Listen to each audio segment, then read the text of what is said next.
Ladies and gentlemen, my name is Jonathan Whitehead, and I'm here today representing Will McCraney, and in some sense, Sandy McCraney.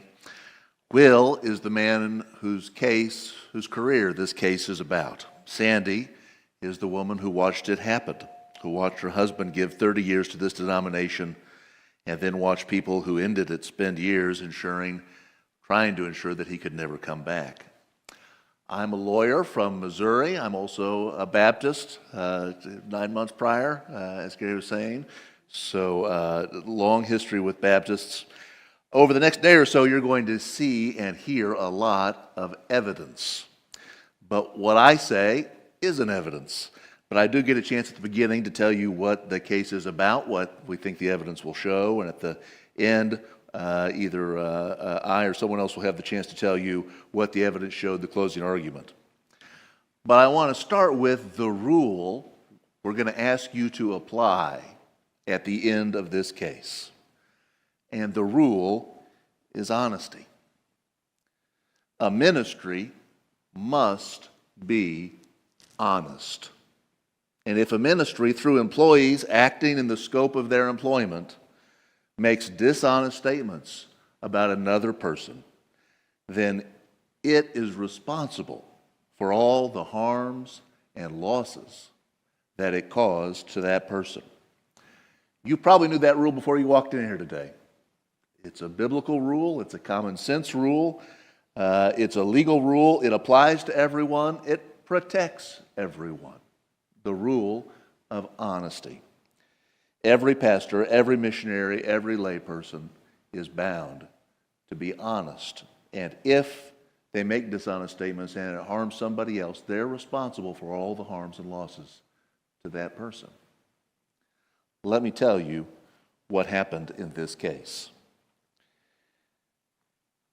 8 days before Will McCraney lost his career, two men in Alpharetta, Georgia, were writing to each other because they knew what was about to happen. He didn't know. He had no idea. But they did. And here's what they wrote.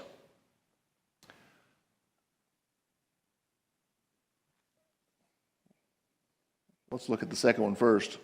Third one first. I've reconfigured 100% the plan for Maryland, Delaware based on the resignation of Will McCraney and moving forward.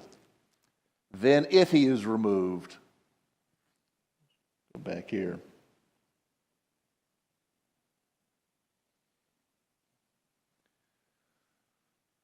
It might be best to meet with him and his pastors at the convention if their process for removal hasn't been implemented. Then if he is removed, we can change the funding back to our original proposal. 8 days later, ladies and gentlemen, you'll see it says here, slide 3. I'm trying to hold off as asked by Bill Warren, but also not wanting to tip Will off that something else is causing the delay.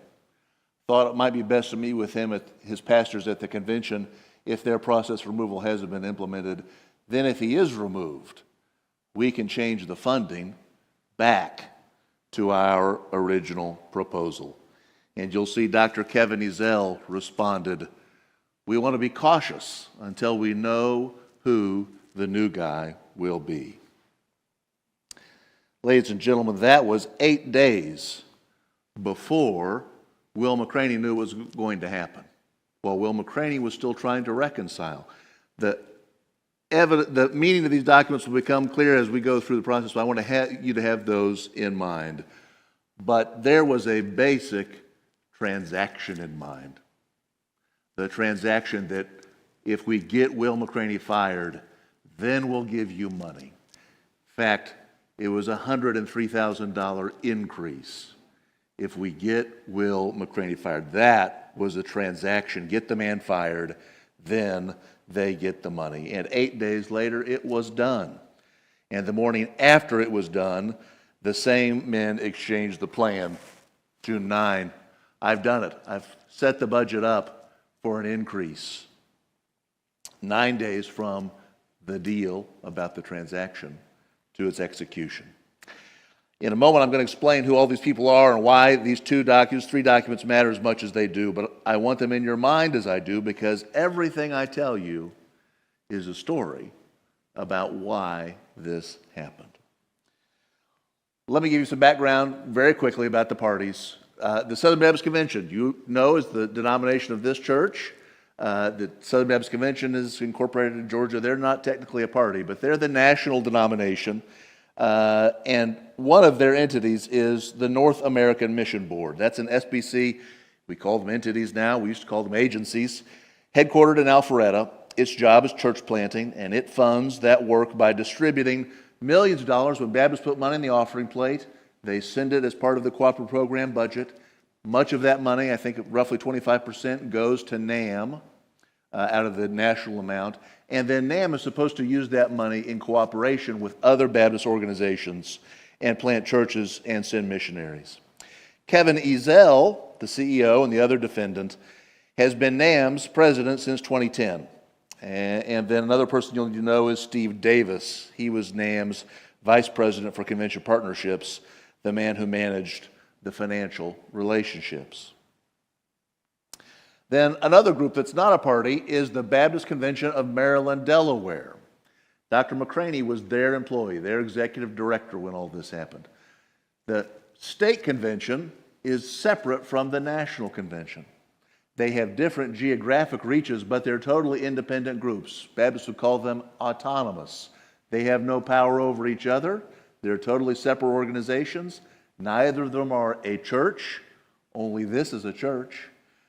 These are parachurch groups that do work on behalf of churches in different geographic locations, different geographic focuses. The connection between NAM and BCMD in this case was a financial agreement, not governance agreement, merely a financial agreement. As you'll hear, that financial relationship gave NAM leverage. Now, NAM wasn't supposed to use that leverage to violate autonomy, but as you'll see, I think the evidence shows it did. And then finally, you need to know Will McCraney. Will McCraney was the Baptist Convention of Maryland, Delaware's executive director from 2013 to 2015. He was hired in September 2013. His employer was the Baptist Convention of Maryland, Delaware, not NAM. His supervisor was the Baptist Convention of Maryland, Delaware, not NAM. Now, let me tell you what happened. Will McCraney spent 30 years building a life in Baptist ministry. He was at Mississippi State University, class of '85. He went to New Orleans Seminary. He got his Master of Divinity in 1989 and a doctorate in evangelism and discipleship. He did church planting. He did seminary teaching. He did state convention work, missionary work, research work, writing for the church. He built his career helping churches like this and the denominations that serve them in service to the churches he believed in. And when BCMD hired him in 2013, everyone was enthusiastic.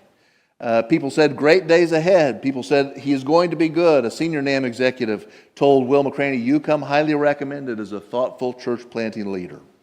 That was the honest assessment in 2013. And it remained NAM's assessment until McCraney proved too independent to satisfy what NAM wanted him to do. NAM and BCMD had a written contract called the Strategic Partnership Agreement. And one of those key sentences tells you everything you need to know about this agreement.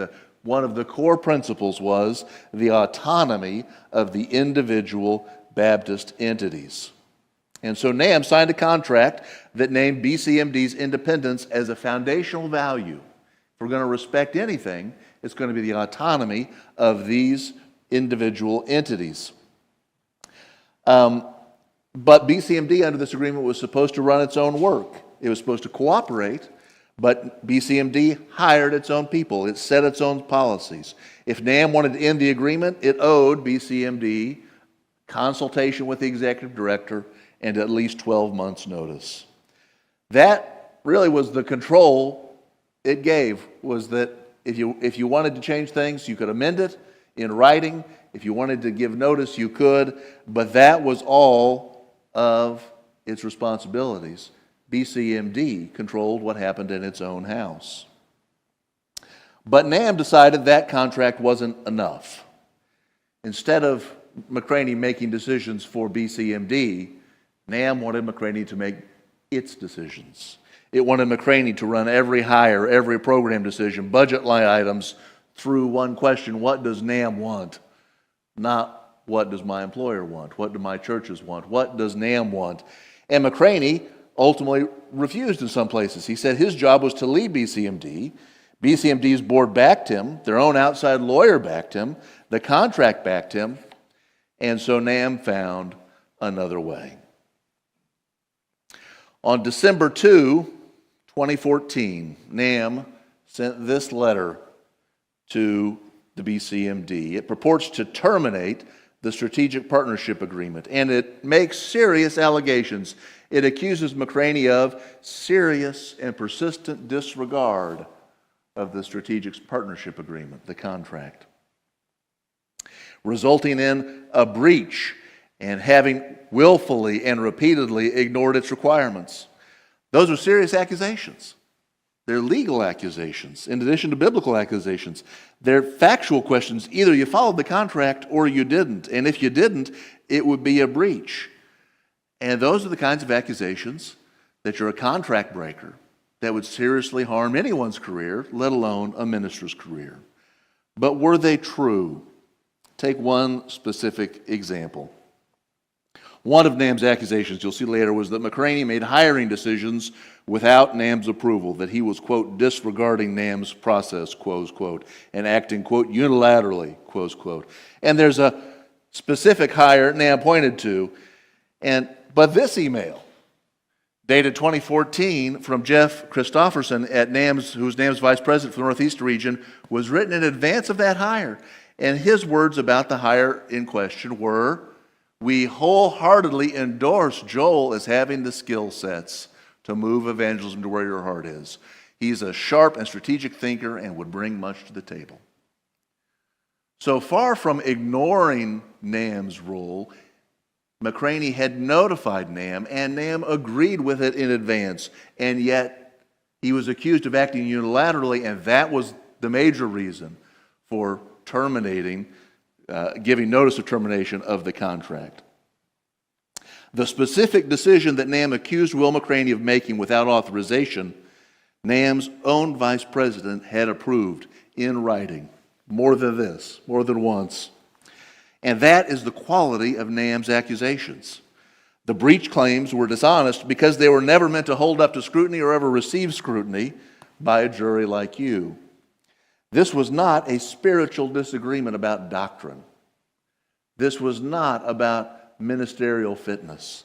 This was an interpretation, it was a falsehood about what Will McCraney did and did not do. It's a fact, not even really a matter for spiritual discernment. It's a question of, did he do the thing you said he didn't do? And the evidence shows that he did. But BCMD took the allegations seriously anyways. They hired their own outside legal counsel, an attorney named Jeff Angor in Maryland, specifically to answer that question, and he reported back to BCMD. Here's his conclusion. McCraney had reviewed all the documents in detail. He'd asked serious questions to seek information and clarification. Angor said neither McCraney nor the network breached the cooperative agreement, either technically or in the spirit of that agreement. Not a close call. Not, well, there are arguments on both sides, and we're kind of in a pickle here. No breach, technically or in spirit. And so then, knowing that, the BCMD's General Mission Board passed a resolution which said it had unanimous support for Will McCraney's leadership in his position. So think about what just happened. NAM had made a serious allegation of misconduct. BCMD, the party to this agreement, the body that was supposedly harmed by whatever misconduct there had been, investigated it, hired a lawyer to evaluate it, and concluded that NAM was wrong.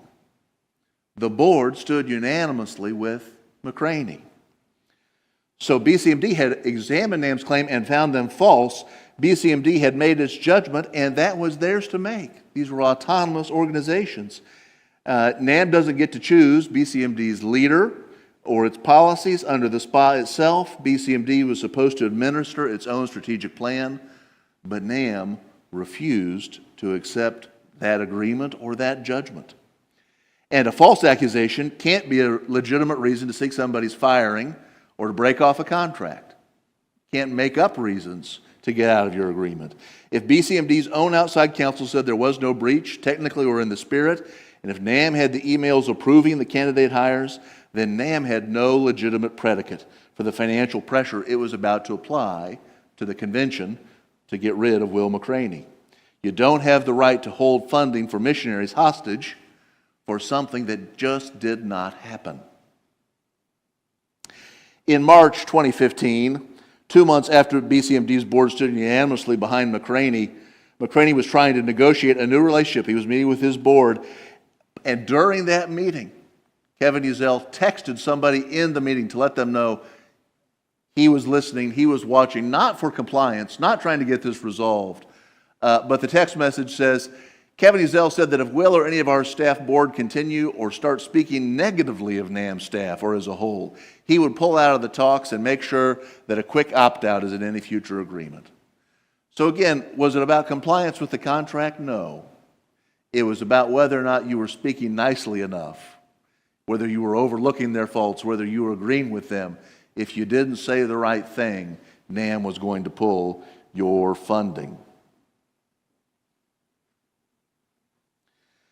Again, BCMD's outside counsel found no breach. The board had voted unanimous support, and NAM's answer was agree to stay silent about any of our faults, or there will be no agreement at all. NAM's own internal documents, they had a name for this process. It was, Kevin Ezell referred to it as not a contract dispute, not a compliance review, not a question of breach. He called it the Maryland-Delaware disciplinal process. Well, discipline implies the authority over the other autonomous organization. But the goal then was not complying with the contract, but disciplining a man whose organization's own lawyers had said he'd done nothing wrong. This became not about getting money to missionaries in the right way. It became about removing Will McCraney. And by June 2015, the pressure had done its work. BCMD could not absorb the financial loss that was coming. They had made promises to employees. They were trying to plan their work, and the General Mission Board scheduled a vote. 3 days before that vote, Will McCraney wrote to Kevin Ezell directly. He quoted Scripture.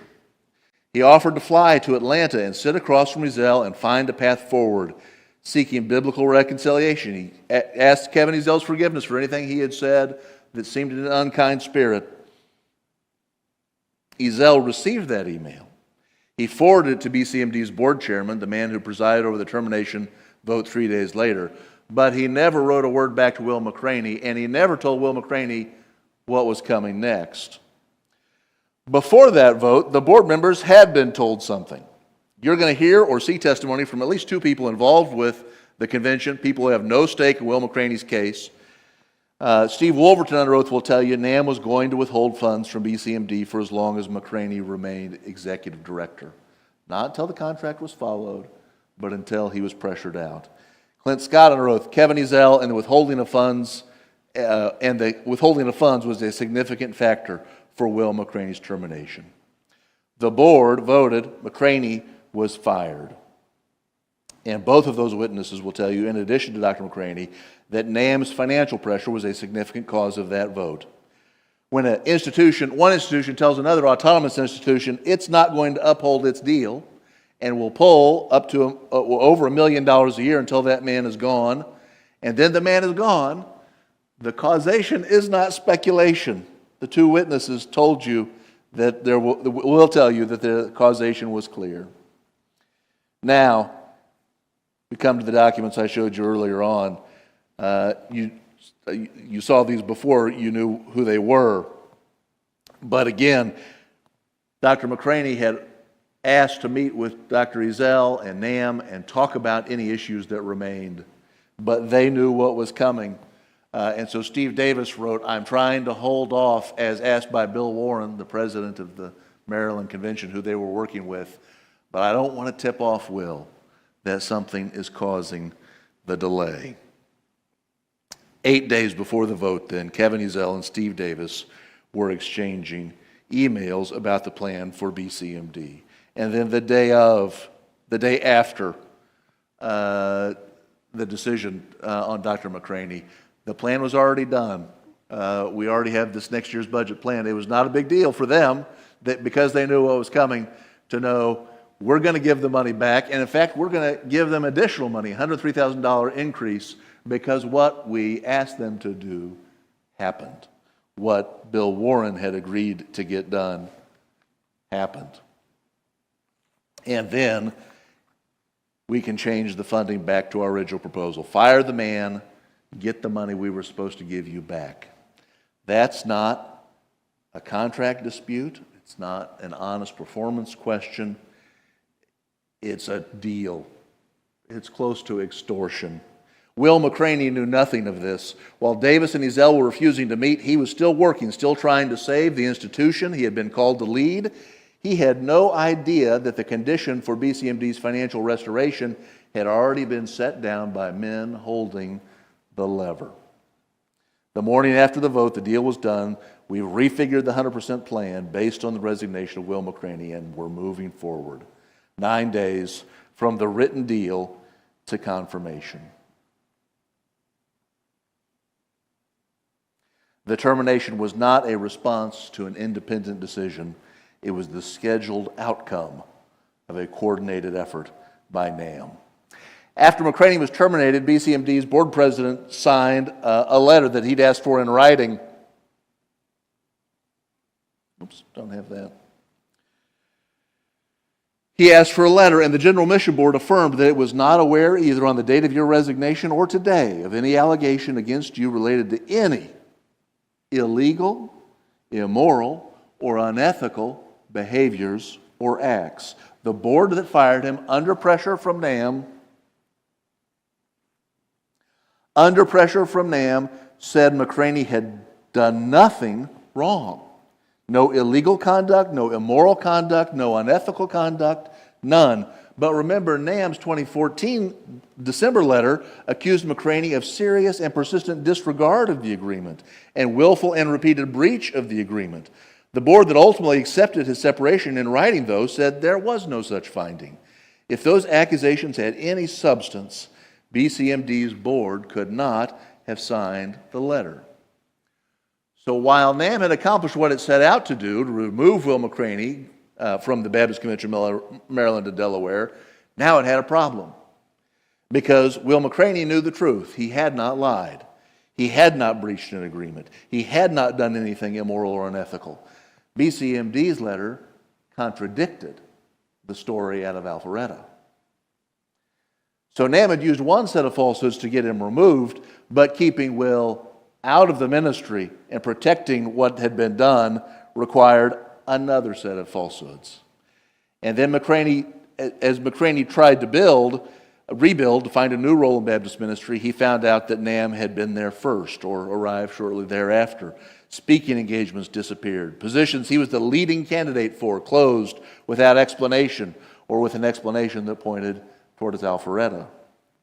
You'll hear about Scott Thomas. He's the president of the Safari Christian Business Alliance, a Baptist ministry organization. He'll testify in this proceeding. His sworn statement already says, Will McCraney was the strongest person we knew for this six-figure job, for an executive position. Thomas wanted to hire him, but he didn't. Because, and I'm quoting his statement, the perception portrayed by NAM among SBC leaders, his organization could not afford the perception problems caused, the potential hurt to the Safari Christian Business Alliance because of NAM. Jimmy Crosby, you'll see his affidavit. He's the president of a seminary in Jacksonville. He'll also testify that he considered McCraney for leadership roles, was impressed with his credentials, but could not hire him, in his words, in fear of the damage to the seminary and backlash from leaders at NAM. Fear. That's Crosby's word, not mine. A seminary president afraid, not of Will McCraney, but of what NAM would do to his institution if he hired him. Two independent leaders, two independent institutions, two different states, both reached the same conclusion that hiring Will McCraney would bring consequences from NAM. Will and Sandy McCraney watched those doors close, one at a time. They rarely knew exactly why, only that somewhere in rooms they weren't allowed to enter, somebody powerful had already decided what their future would be. Sandy watched her husband give 30 years to churches, but she also watched the doors close on his career. And then she watched him spend 9 more years trying to find out why. And it wasn't limited to employment decisions. It extended to where McCraney would even be permitted to speak in Baptist life at all. In November 2016, he was scheduled to speak at the Florida Baptist Pastors Conference, a denominational gathering. It had nothing to do with NAM. NAM wasn't a sponsor. NAM didn't control it. The conference president that year was a pastor named Joel Breidenbaugh.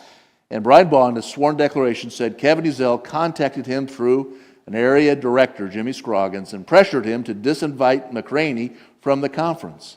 Now, Breidenbaugh refused, and McCraney did speak, but Ezell tried personally through intermediaries to keep McCraney off a pastor's conference stage that had nothing to do with NAM or its finances or its agreements. That's not coincidence, that is coordination. And it did not end in 2016. 5, 6, 7 years after the firing, we'll show you emails where Kevin Ezell was calling him a liar, calling him untrue, saying he's accused things of that never happened. In fact, he sent one Baptist leader email, don't listen to McCraney's videos. They're 10% fact and 90% bull. The mission board president calling you a liar, and yet under oath when Dr. Ezell was asked, did you have any basis for saying that? He said, no, I have personally not watched them and personally not read anything. Have you watched any of the videos you were calling Will McCraney a liar about, full of bull about? He said, I've not watched 1 second.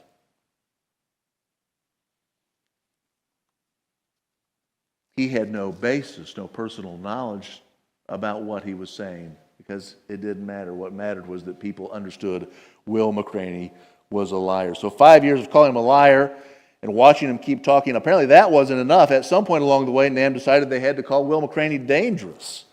February 2016, 9 months after McCraney was fired, a task appeared in the NAM employee's calendar. It read, Will McCraney picture to lobby desk, no entry into building. Will McCraney's photograph was posted at NAM's reception desk in its Georgia Alpharetta headquarters with written instructions he was not permitted to enter. Every NAM employee who walked past the desk saw it. Every trustee who came to headquarters saw it. If you walked behind the desk as a visitor, you saw it. What does the photograph at a reception desk alone, nobody else is there, with no entry in building communicate? That leadership thought this person was dangerous, a security threat, somebody to be feared. That is a serious statement about a person, and it requires something to back it up. We know the photograph was there because witnesses saw it. McCraney didn't see it. An independent witness who had no stake in this dispute told him about it. But what did NAM actually have to justify any of it? Now, we know because we asked several NAM witnesses under oath, and none of them could point to any concern about Dr. McCraney. He had never threatened them. He said, well, he's had intense conversations with us, and we weren't sure what he was going to do next. But they had no basis to tell people this theme that he was delusional or that he was deranged or that he was dangerous. That was the lie to cover up the lie to cover up the lie that had happened in Maryland. NAM placed the photograph in its lobby and could not name one solid fact for doing it. Having engaged in a widespread campaign to destroy Will McCraney's livelihood, and after refusing his pleas for some form, any form, of biblical justice, Will McCraney asked the civil courts to consider his claims. And in response, NAM told the courts that this dispute was an internal church matter beyond all judicial reach. Even though McCraney and NAM and Ezell and BCMD were not churches at all, they were separate parachurch ministries. And even though McCraney said it took no religion to decide if he sought approval for hires, like he told NAM to decide the breach, there's no religion required to say, did I send the right email? But the Fifth Circuit accepted NAM's argument, and the case was dismissed, and the court never ruled on the merits of McCraney's claims. It said that if NAM had been dishonest, that was a matter for Southern Baptist Ecclesiastical Authority to settle. So after all this time, McCraney has asked NAM to live up to its claims. He proposed taking it to the church. In Baptist life, the only ecclesiastical authority is in the local church. None of the parties to this lawsuit, NAM or Ezell or Dr. McCraney, they don't have ecclesiastical authority.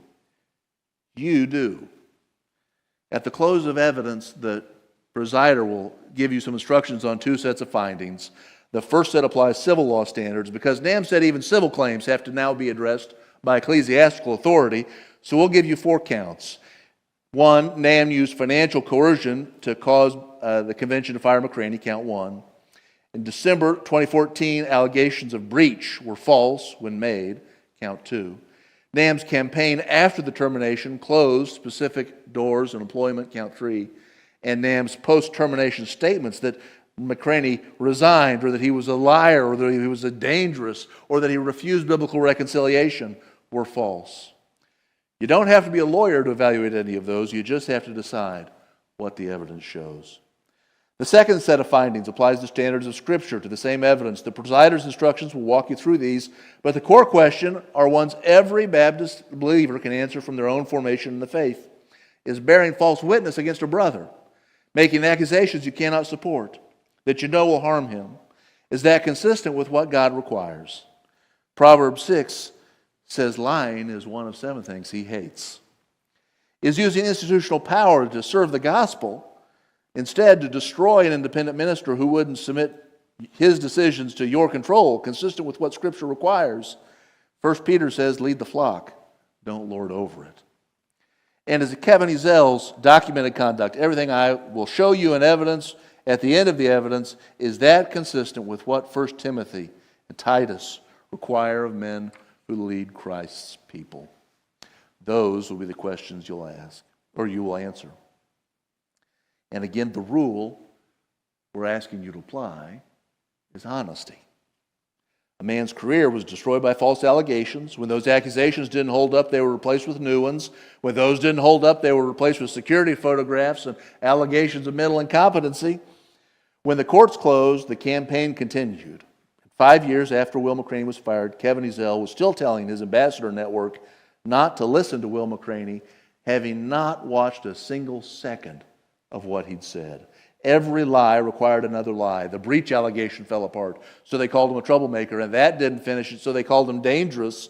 They said he refused to pursue biblical reconciliation, and none of that was true. It was deliberate. All of it was calculated to ensure a man that had spent 30 years building a life in Baptist ministry could never come back. And underneath of it, all of it, before any of it played out, there was a deal. If he is removed, then we can change the funding back to our original proposal. The whole apparatus, the manufactured pretext, the financial squeeze, the coordinated silence was built to protect the power of NAM and its leaders over finances. And the consequences to everyone else didn't matter. That is bearing false witness. At the end of the day, NAM and Kevin Ezell said they think the dishonesty was worth it. It's like a scale. On one side, there's all the money and power and control, and on the other, the cost of lies about Will McCraney, and they've judged it to be worth it. And if NAM can do that to Will McCraney, if a major denominational agency can manufacture a pretext, hold $1 million of funding hostage, wait for a man to be fired, and then spend years ensuring that no one in Baptist life will hire him or even let him speak, then NAM can and will do it to others. Everyone within NAM's financial reach, every pastor, every local church, even laymen in some cases, could be exposed to the same treatment with no recourse. At the end of this trial, we're going to ask you to use your judgment about what it will take to rebalance the scales so that lies aren't a path to money, power, and control. In Christian ministry, way more than in law, we can't let dishonesty bring rewards. And so we'll ask you to declare what amount of money it would take for NAM and its leaders to understand there's not a financial gain, there's a financial cost to dishonesty. NAM begged for the church to hear this matter. Only Will McCraney is confident enough to trust in that promise. God will not be mocked. Only Will McCraney has the faith to stand before you and put his case in your hands. And as the voice of this church, as the voice of every church, we will ask you to reaffirm the simple rule. A ministry must be honest. And if it's not, it's responsible for all the harms and losses that it causes to those people. Thank you very much.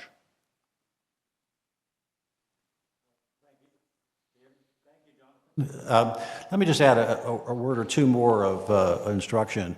What you just heard from Jonathan is not evidence, okay? What I say is not evidence. The evidence that you're going to see, those documents that he presented, I suspect that one day you're going to have those in your hands to look at, okay? You're going to hear from people that are going to testify. That's the evidence in the case. So don't treat this as evidence. Don't treat anything. Don't believe that I have any opinion about any of the issues here. I don't. The first time I heard about it was just several days ago. So don't believe that I have any evidence or any evidence to give you or any opinion about any of these things. But anyway, like I say, what he gave you was, we used to call a preview of coming attractions, to give you a guideline, a map, roadmap to follow as to what. But you're going to have, like I say, they have the burden of proof to prove these allegations and these counts, and I'm sure they'll work hard at doing that. Thank you. I think we're at noon, so if we want to take a lunch break, sure. We'll come back at about 1. Okay.